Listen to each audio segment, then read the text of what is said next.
আর বাবিন দুজনেই ডায়েটে আছে, তো ওরা না লাঞ্চে ভাত খাচ্ছে না, তার বদলে চিকেন স্যান্ডউইচ বানিয়েছিল। সেই রেসিপিটাই চলো তোমাদের সাথে শেয়ার করি, বিকজ এটা ভীষণ টেস্টি। প্রথমে বাটারে একটু পেঁয়াজ একটু রসুন দিয়ে ভালো করে ভেজে নেবে, তারপরে ক্যাপসিকাম দেবে। তোমরা চাইলে এখানে অনেক কিছু ভেজিস অ্যাড করতে পারো, আমাদের কাছে এগুলোই অ্যাভেলেবেল ছিল। লঙ্কাটা অপশনাল, যদি ঝাল খাও তাহলেই দিও। চিকেনটা আগে সেদ্ধ করে নিয়েছিল, গোলমরিচ অল্প আদা কুচি আর রসুন দিয়ে 3টে সিটি দিয়েছিল।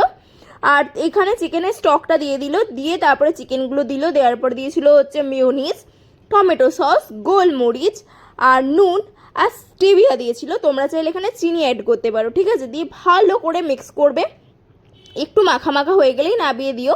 আর অবভিয়াসলি যেহেতু ডায়েটে আছে তাই জন্য ব্রাউন ব্রেডই নিয়েছি আমরা। এখানটা তোমরা ভাবতে পারো যে স্ল্যাবে কেন রেখেছিলাম, স্ল্যাবটা কিন্তু ক্লিন করে নেওয়ার পরেই আমরা এভাবে সাজিয়ে রেখেছিলাম। আর চিজটা আমার জন্য, আর কেউ খায়নি, আমি যেহেতু ডায়েটে নেই তাই জন্য চিজটা আমার জন্যই।